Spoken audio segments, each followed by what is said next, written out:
Hello everybody. A little something different for this channel. I've been doing a lot of Arkham horror recently and I've been into it, so I figured I'd do a little bit of a deck slash card review of my experience using Preston Fairmont in the Circle Undone. This video will be like 99% spoiler free, but I will be providing some context for the cards that I used in the scenarios for how well they performed. For this playthrough, it was done with 2 players. I played as Preston in mostly a clue finding capacity, and my teammate was a sort of fighter control style Diana Stanley. We both played on standard and barely scraped through the end of the final mission on a win after getting extremely lucky. I'm still pretty new to Arkham Horror. I've been going through the campaigns in order so far. We've been playing with a limited card pool, chronologically speaking, outside the investigator starter deck cards that we've also added. So I'm definitely not an expert at this game. This is just sort of me rambling about the investigator and the deck that I used. And so if you are looking for that kind of insight, stick around. So we can start by mentioning the millionaire himself. He has 1s across the board for his skills. Not great.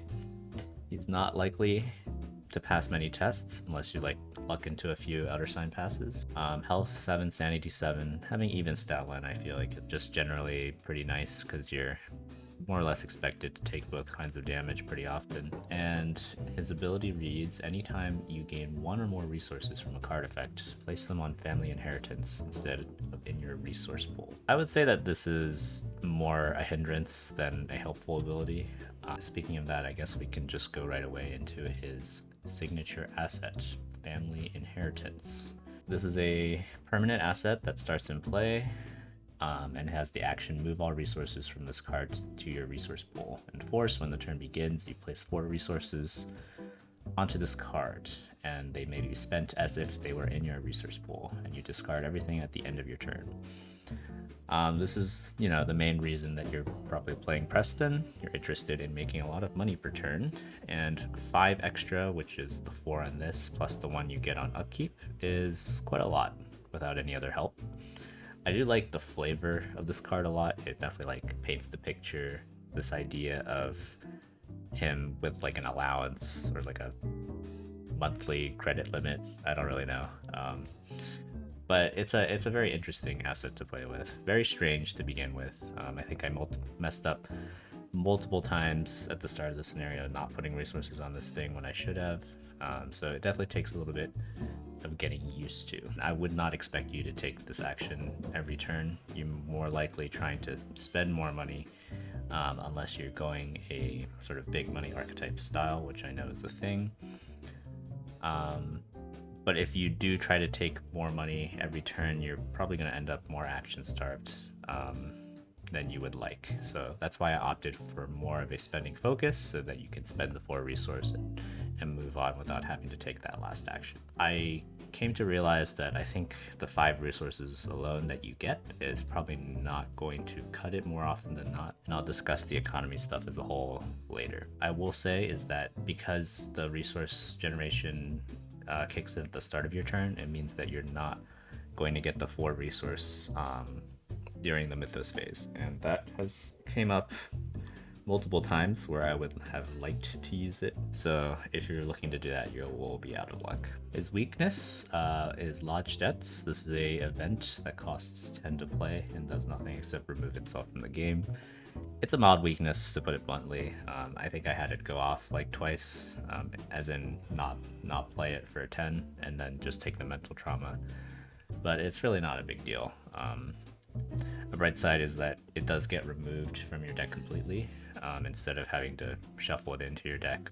But overall, as long as you're mindful of drawing this, then you will not have a lot of issues playing around this weakness, in my opinion. Okay, onto the deck. I will start from the asset side and just work my way down. So to start, we have Fire Axe. Fire Axe is a great card overall, and it stayed in my deck the entire campaign. I debated including this at the beginning because I wasn't sure if I needed to, since I was mostly doing the clue finding role, but I opted in because in 2-player you can't really expect your fighter to handle everything unless they're extremely good at their role. And I'm pretty glad that I kept it in, because while I didn't swing with it every scenario, the times that it did feel relevant, it felt good. And you can just easily pump this for going +4, +6 on Preston, since you do have a lot of money to spend. The nice thing with family inheritance and this card is specifically is that you can utilize the extra damage, because as long as you keep your resource pool 0, you can just use the resource on family inheritance and you will gain that extra damage. I do know that certain dark horse type of decks do exist with Preston, and yeah, I definitely run this again. Moving on, we have Flashlight.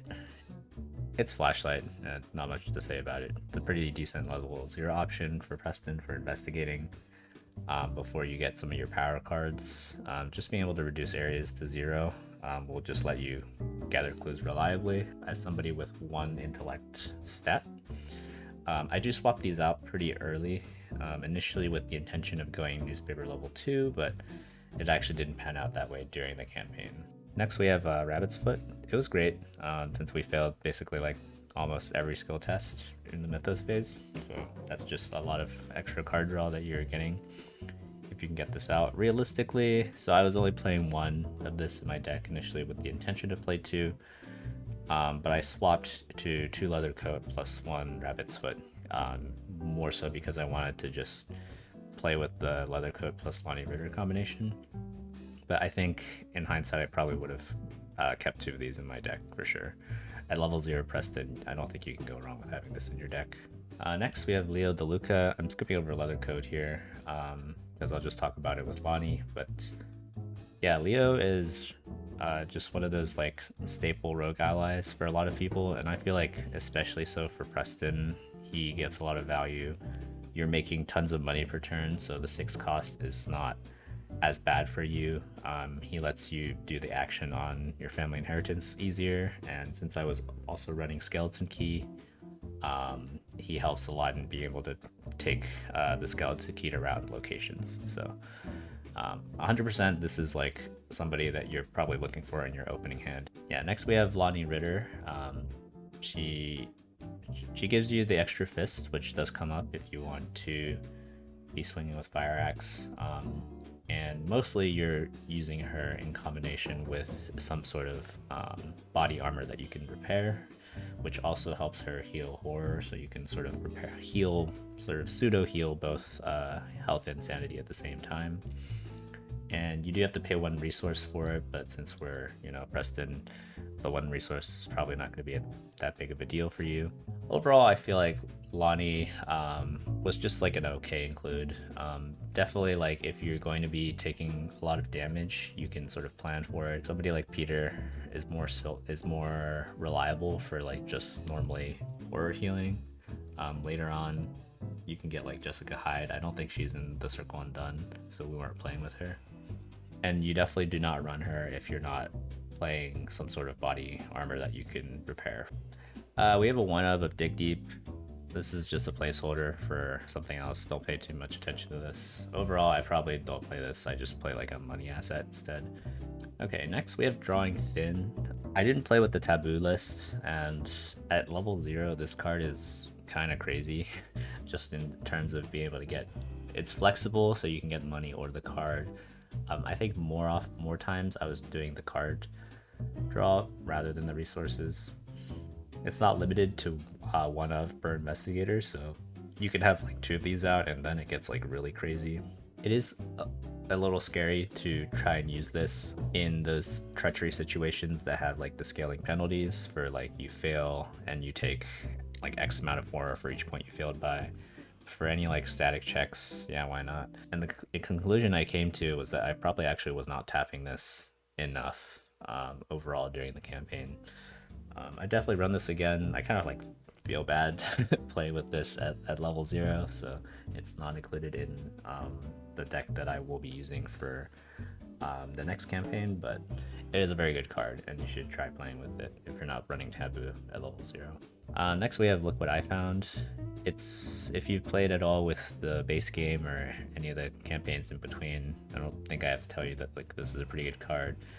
And we are built to fail investigate checks. The only issues, you know, playing this on high shroud locations can get a little tricky, but we can circumvent this somewhat with upgrades like Streetwise and Skeleton Key, and I'll talk about the upgrades later. We have a 1-of Cunning Distraction. This is a pretty good include for like those key situations where we would run into some trouble with enemies. Auto evade is always good. It's 5 costs, but like, I mean, we can afford it pretty much no matter what, since we are getting 5 per turn. It can deal with elites, which is a problem I ran into with the other auto evade card that I ran, which is Decoy. I'll talk about next. I think I got like 3 or 4 uses out of this throughout the entire campaign, but you can also commit this just for the 2 symbols, and that can come in handy as well when you feel like you don't really need to play the card. Next we have Decoy. This is part of a set of cards that was added to this expansion that focus on letting you pay more to make the effect on the card stronger. And there's one for, you know, evading, there's one for fighting, and there's one for finding clues. And so I ran all of them in the Preston deck just to try them out. I can definitely get behind like a 2-cost auto evade. It'll outperform like a 4-5 stat test evade check, which is probably what you would be doing otherwise if you're spending 2 on Streetwise. And you can scale it up to do more, but I think I was mostly using this card at 2 resource because I didn't find myself being engaged to like 2 or more enemies, or having 2 enemies at the location where I felt like I needed to use the evasion. And then for the location up to 2 connections away, I think I might have used this like maybe once or twice. But overall, it's a pretty good card, I think, for rogues. Actually, you could feasibly use this on somebody that's like not Preston, just for paying the 2-cost ability. Next we have Intel Report. So this is the investigating scaling money rogue event. For more often than not, you're probably going to be playing this to discover 2 clues with Preston, and we can afford it. While 4 money to get 2 clues is not the best exchange, I think you can take that most days of the week for Preston, since, you know, testless clues is pretty nice. I don't know how often I was playing this with the location up to 2 away, and I definitely was not trying to play this for the base cost, so this is definitely one that you want to scale if possible. Next we have Lucky. It's lucky. It's pretty much generically good. While I say you probably don't need this for Preston, especially for some of those skill tests that you're just not bound to succeed anyway, there are always going to be situations that you can play this card. I remember distinctly, you know, playing this to fail less so that something would not surge in the Mythos phase.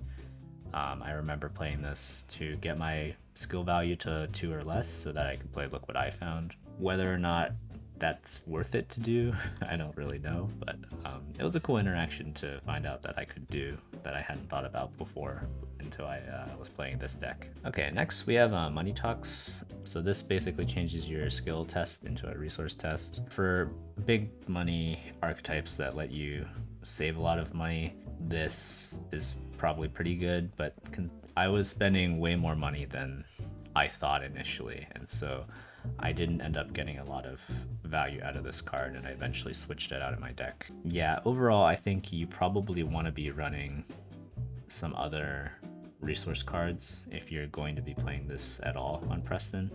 Okay, we have Small Favor, so this is the scaling damage event. I'm pretty like half and half on this. It basically comes out to be like an expensive sneak attack if you're trying to cast it at 4 resource. You can play it on an enemy that's engaged with you, but keep in mind that that will provoke an attack of opportunity since this is not a fight action. I think the best application of this is honestly to use the 1 damage at up to 2 locations away. Yeah, I had a situation where I used this on a 3 Doom Acolyte to ping him for 1 damage to kill him at like, I think 2 distance away, because neither of us could get to that Acolyte in time, and it saved us an agenda advance. And so it is it's a fun card to play with, and there's definitely some cool use cases with it. But if you're just looking to do like more efficient damage, there's definitely better options to play than this. So next we have Trial by Fire. This is going to round out the events. I found this to be pretty good on Preston, since we are getting a lot of value out of changing our base stats, and we can change like pretty much anything. I use this for intellect, strength, and dexterity, but the funny thing is I was mostly including this thinking that I could use it during the Mythos phase, so I could set my willpower to 5. But evidently I cannot read, because it does say play only during your turn, so I actually never used this, I think, for the willpower. So that mistake came up a lot. Same thing with, family inheritance. Even dodging that, I still got pretty good mileage, I think, out of this card, especially on some of those clutch turns. It is a fast, so you'll get 3 to 4 actions of whatever stat you want to choose. So I think this is a very good card for Preston, definitely. The only skill we include in this deck is Take Heart. This is just, to get money and resources. Again, we are built to fail skill checks, so you are very much likely to get this to fail, which is essentially succeeding on this skill. I am trying to think if I ever committed this and it succeeded, and I think it happened maybe like once, and obviously it doesn't feel good when that happens, but you can very, very reliably get Take Heart to trigger for Preston. I'll also mention the basic weakness that I ran with. This is Unspeakable Oath Curiosity. It's a Carcosa weakness, actually. I did have quite a few scenarios where I requested that we delay so that I could use this. So it does have the opportunity to slow you down, but honestly, I probably could have just played around this better in those particular situations.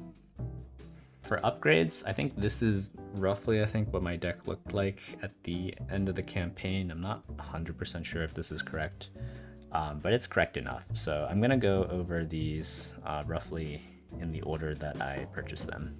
Starting off, I'm pretty sure this is the first thing I had, Streetwise. It's a very, very good rogue permanent.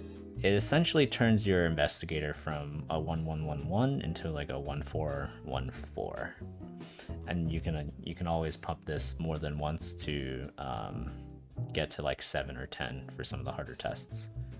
I did not struggle to evade much once we got this card, and it turns out that for the Circle Undone, I found evasion to be pretty good, better than I expected.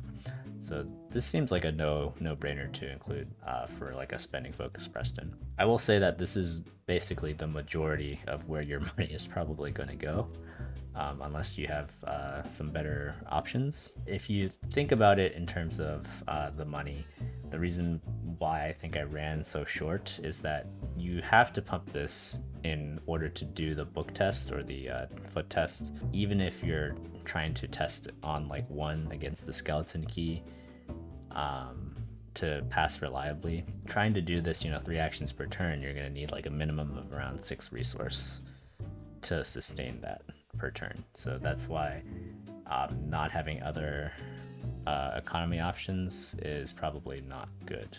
Drawing in, like I said, I probably wasn't triggering enough, and Take Heart is only, it's only the 2 resource. So picking up like either investments or Lone Wolf if you're gonna go for the spending based Preston. Next we have Charisma. It's Charisma. I'm just gonna move on to the reason I bought Charisma, which is Lola Santiago. Lola is like Preston's best friend, maybe even better than Leo. Gives you like a free action to find a clue, especially if you combo it with the skeleton key, which sets the shroud to 1 at the location. She gives you the relevant book and the foot stats that combo with Streetwise, so you kind of go from like the 4s to the 5s, which is really nice. You probably want to run her even if you're not like the main clue finder. She is just like way too good not to include in a Preston deck, in my opinion. The ally combo that you're probably going to be running with is Leo and Lola most of the time, if you're only running 1 copy of Charisma. I did keep the Lonnie in my deck just in case I did need to like soak a lot of damage, but in reality I probably either should have cut her or added another Charisma or something. Skeleton key. So I'm pretty happy, or I was pretty happy with the skeleton key early in the campaign, but I quickly came to realize how action intensive it is to use this. While it does come out fast when you first play it, the act of attaching and reattaching it to like different locations became much more of a bother than I thought it was going to be. Still, you know, once you've got it down, you probably don't want to put this until you find like a 3+ shroud location, maybe even 4+. But having it down means that you and any teammates that you have are going to be cruising for the investigate checks. And especially in the Circle Undone, there's the haunted mechanic, which punishes you for failed investigate checks. So it can be wise not to fail in particular areas, and so this is where it does come in handy. Of course, it is a exceptional item, so you can only have one of these. Sometimes I would try to be drawing and I wouldn't be able to find this in the opportune time, but I would opt to include it again, especially if you have Leo the Luca, but just be warned about like the action debt that it will incur to use this item reliably. Next we have Moxie. I picked up one of these with the intention that it was going to be help me during the Mythos phase after I realized that Trial by Fire was not. But in reality, I was not really getting that much usage out of this for 2 reasons. So first is the issue with the family inheritance, that you don't get the money on that during the Mythos phase, and then second, similar reason, you just don't make enough money with the rest of my cards to be able to use this. Nonetheless, even if I think of this as just like a fast card, 1 resource, gain 1 temporary sanity, it's honestly not the worst thing in the world, but there's, you know, there's better uses of your experience. Next, we have the Golden Pocket Watch. I spent so long to save for this. We had like I think a string of 2 or 3 missions that we did not do too well on around the time I wanted to get this. Obviously, it is a very good card at face value. I think you're mostly going to be casting this to skip the Mythos phase. The question that you have to ask is this worth 8 experience? And ultimately, it depends. I would say that this did technically save us on the last mission, as I did cast it once and we finished the mission on essentially the last possible doom threshold. But also in the mission prior to this, I did also get a cast of this and we did not win that mission. In 2-player, and I think, well, in 1-player definitely, and then probably 2-player, I don't know if this is really necessary, or rather I kind of feel that you can spend 8 experience better if you're gonna go for, you know, like a stronger optimized deck. In 3-4 player, I do feel like this gets more value since you get to skip more stuff, like more encounter cards. Even barring all of those things, I still think it's like a really awesome card to play. It just feels extremely powerful when you can cast it. So I recommend, you know, playing around with it. It's a fun card. I got a 1 of lucky too. I wasn't able to upgrade both of them. It's just lucky, but better. Hot Streak level 4. This was, I think, my last purchase, and oh man, I regret not buying this sooner. I was like blown away how much breathing room I had in terms of resource with even just 1 cast of this. And this is like, playing this for the first time really like clued me into the fact that my deck was lacking in terms of economy. In terms of like the play style, essentially mulligan for Leo the Luca, Lola, Skeleton Key, one of your resource cards like Drawing Thin, use Lola, investigate at, you know, 4 to 5, 7 to 8. And then for those higher shroud locations, try to look to play, you know, intel report, and look what I found. If you have to deal with enemies, just evade with Streetwise, play Decoy, stuff like that. Fire axe some of the little guys if you need to. If you really need to have like a good turn, you can use Trial by Fire or buy yourself some time with the Golden Pocket Watch. And then just be mindful of the money that you need to cast for Lodge Debts if it's coming to the end of the scenario, whether or not you're resigning or getting defeated. It was a pretty simple deck to play gameplay wise, I felt, at least compared to some of the shenanigans that the Diana player had to do. But despite being simple in gameplay, I did find him pretty fun to build and play. He's definitely not like any of the other investigators, even among the rogue investigators. You can't run illicit items, and I would love to play something like pickpocketing in this deck, to be honest, with the amount that I was evading. Based on my experiences, I guess, and the reviews that I did, this is sort of a revised list that I would run at level 0. I kind of built this with the taboo list in mind, so I took out the drawing thin, but instead I just chose to run investments in Lone Wolf instead. I cut the Lonnie combo. I added a 2 of the Rabbit's Foot. I added Peter Sylvester instead, and then eventually you can look to, you know, replace one or both Peters with Lola, similar to how I did it in the previous deck. And then for the event side, I would probably cut Decoy earlier once you're being able to evade it with Streetwise. And then I would probably, you know, change out these decoys for like 2 hot streaks, and then your money issues should be mostly solved by then. And then instead of having golden pocket watch, you can either try and play double. That's something that I would like to try and play with in the future, or you can go with, you know, some like more reliable upgrades, like the Look What I Found upgrade at level 2 is very good. I'm also opting to add actual Mythos deck protection in the form of You Handle This One. I would say, you know, the Mythos deck is Preston's worst nightmare. In terms of most of the stuff on the board, you are okay with dealing with it, but every so often you get one of those willpower tests and treacheries that it just kills all of your momentum. And this gains you a resource, so, you know, little things. I think that's all about there is to say. Hope you enjoyed. Thanks if you stayed until the end.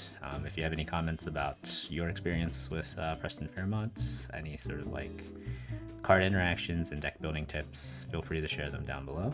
I may try to do a video like this for like other campaigns that I'll be doing into the future, so if that's something that you're interested in seeing, let me know. Alright, thank you for watching, and see you next time.